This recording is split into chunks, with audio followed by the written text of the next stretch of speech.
Oh, hi! This week I'm going to take one of my flannels and make it a little more femme, I suppose. It's a staple of a New Englander's closet. I love wearing them, but sometimes I don't want to look like someone's little brother. I'm going to show you how I'm going to add little straps that will hold the sleeve rolled up and will also kind of cinch up the waist a little bit. Here's what you need. Obviously, you're going to need some kind of flannel. As long as it fits or is bigger, you should be a-okay. In addition to the flannel, you're going to need some matching fabric. You'll need a sewing machine with matching thread.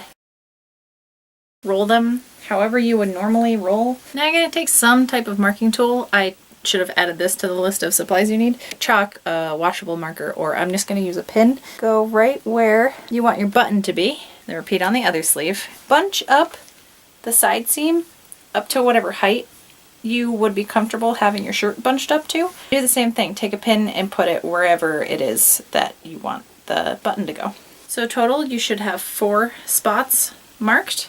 Now I'm going to take my button and use a couple more pins. Oh, one at a time. Yeah, those are definitely stuck together. Cool. I take out my sewing needle, some of my matching thread. These are the times I use like my crappy older thread that I don't want to put through my machine. Double thread the needle, get a decent length of thread on there, tie a couple knots at the end, and then with your needle and thread, starting from the inside of the sleeve, you're going to go through just the one layer of the flannel and start attaching that button. There's so many times that I'll have a store-bought shirt that has buttons on it, and after like the first wear, I've lost 2 of them because they're just attached so poorly. So I super make a point to thread the fuck out of the buttons. So all 4 of my buttons have been attached, and now we're going to make the little tabs. Measure from the bottom of the button to the edge. Double that and then add 1/2 inch for seam allowance. You can make it as wide as you want. Once my straps are cut, I just made mine like 1.5 inches wide, and I folded it over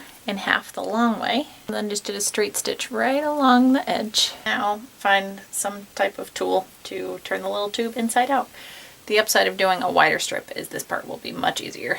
Ta-da! Now I have a tiny tube. So I am just going to fold the ends on themselves. Ends is not a word. All the ends have been folded in like this, and I did a little zigzag stitching on one end of each of the 4 tubes just to keep it from rolling out. You don't have to do it. I like the extra security. I'm going to try something that I hope works out because it will be real easy if it does. I'm going to take some embroidery floss. I think I'm going to double it up so it'll be 2 pieces for each loop, making sure the button can fit through it. I'm going to insert the excess bits into the open loop.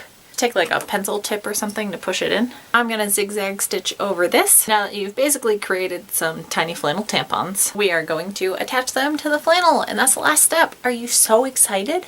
Just going to take your looped end, put it around your button, loosely wrap the loop around the section you're cuffing. Then from the inside, making sure you're only going through one layer, you're going to pin. Ow, and not stab yourself. Go back and forth a bunch of times with a straight stitch to make sure it's super secure there. So this is what the tab looks like on the inside. Now let's try it on. The tab will just be hanging out like that. I'll hold that shit in place. Fucking nailed it, guys. That looks weird. This is like worst hand puppets ever.